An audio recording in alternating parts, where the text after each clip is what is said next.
Good morning, good morning. Got a story for you today. Oh, look at that. That's Bali. I made that shit. Go check it out on Instagram. You'll like it. So, last night, I was on a conference call with, guess who? You won't even really know. This fucking DJ that is so dope.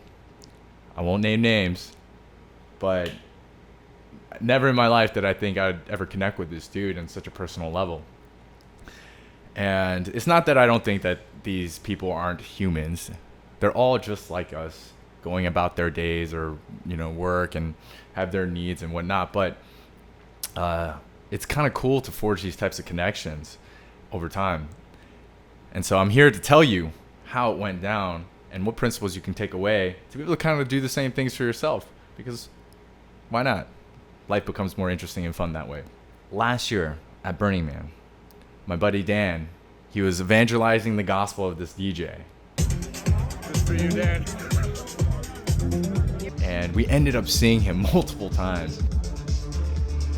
But there was this one particular party that was super dope. It was really intimate. It was like a smaller crowd. The setup just allowed for us to be in each other's spaces, so the DJs were right next to us.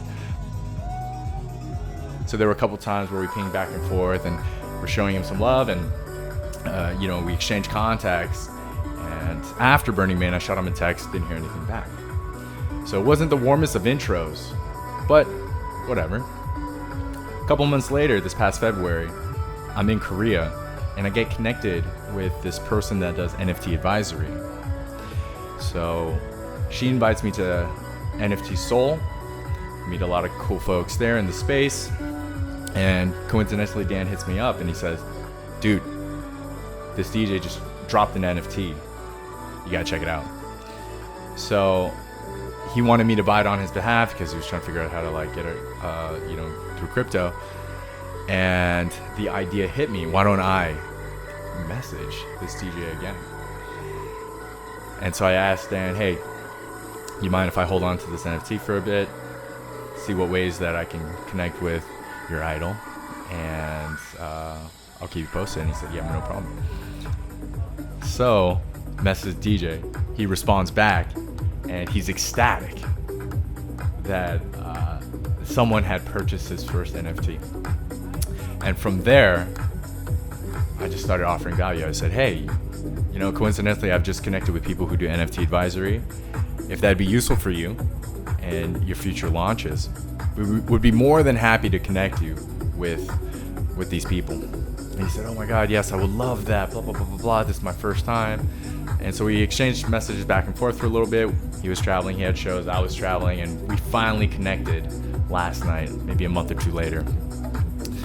And all these ideas, all this intel, this information about the market, how launches happen, and what other projects have done, and all these things, we shared them with him, and I believe the call went super well.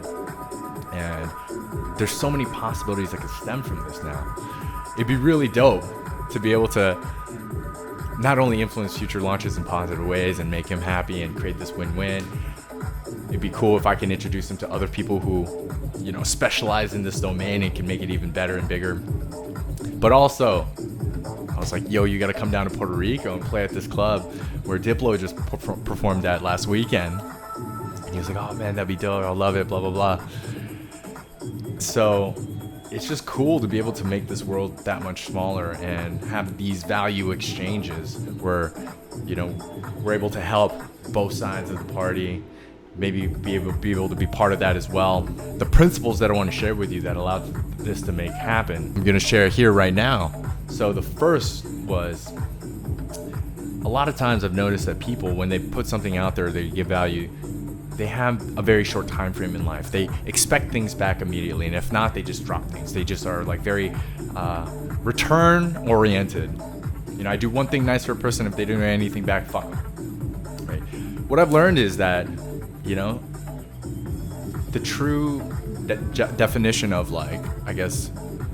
generosity or even love, right? Or abundance is when we can just share and give and not expect anything back. And if things do come back, great. I'm not promoting us being taken advantage of by any means. However, what I realize is when you give somebody something and and they value it, sometimes they don't know what to do to repay you, right? Like they might have the intention, but they can't just like talk it. They want to show it, and sometimes at that moment, maybe they're not able to, or they don't have an idea of how they can add to your life meaningfully, and that's okay. And what you've done is you built like a lot of social capital and goodwill with this person, and you know what? As we all ascend in life, maybe it comes back around, or maybe it comes around in a different way, which is what I've noticed about life as well. You just keep putting good energy out there. You add value to people around you. That's your character. And Naval Ravikant talks about how that's like type 4 luck, which is not luck that you create through grinding, not luck that you just spot because you're like good at identifying moments or opportunities, but it's like your destiny.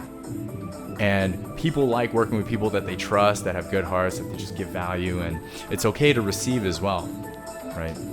Because now you give that person the gift of giving and being able to feel good that they're taking care of somebody or helping someone that has helped them. The second is just keeping a mind out for like ways to connect or ways to add value or help. And in this case, like I get a lot of joy, and I've gotten pretty good at just making these connections in my mind. Hey, so-and-so lost an NFT. These people do NFT advisory. Oh, what other people do I know that are in this space that can also be helpful or useful? Maybe they could work together. Another example is a friend of mine launched like a skincare product with this like new anti-aging ingredient in it, and it's like, you know, nascent. They don't know what they're doing business-wise. Connected them with someone who knew how to do the distribution, how to do the supply, how to do all these other things in the process of getting it to be mass distributed and point them in the right direction. It just has enriched my life so much to be able to have such a breadth of friends from all over the world that now can, you know, be people that I help or people that include me on things, and it just expands the reach that much more, and I'm able to make more of a positive impact, and life just becomes more fun, you know, being included in different friend groups in different places all around the world.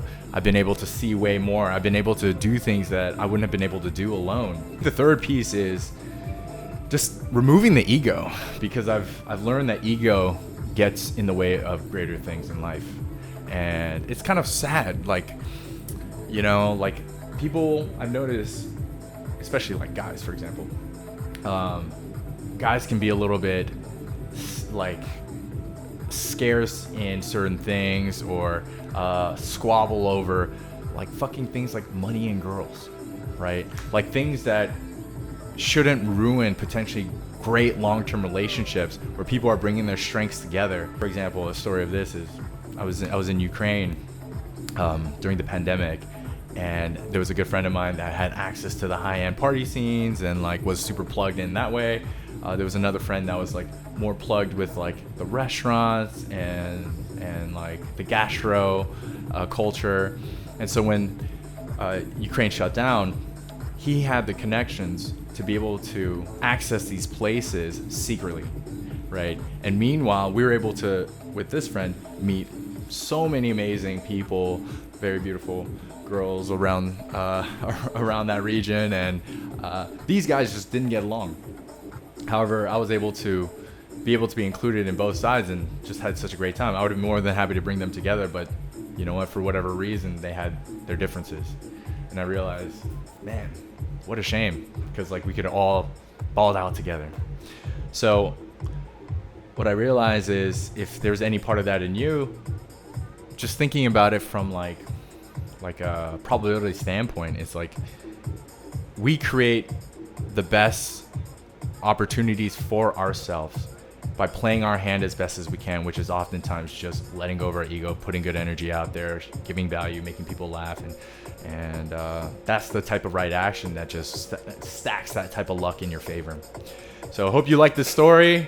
More exciting things to come. You know what to do. I love you guys. Peace. Next time.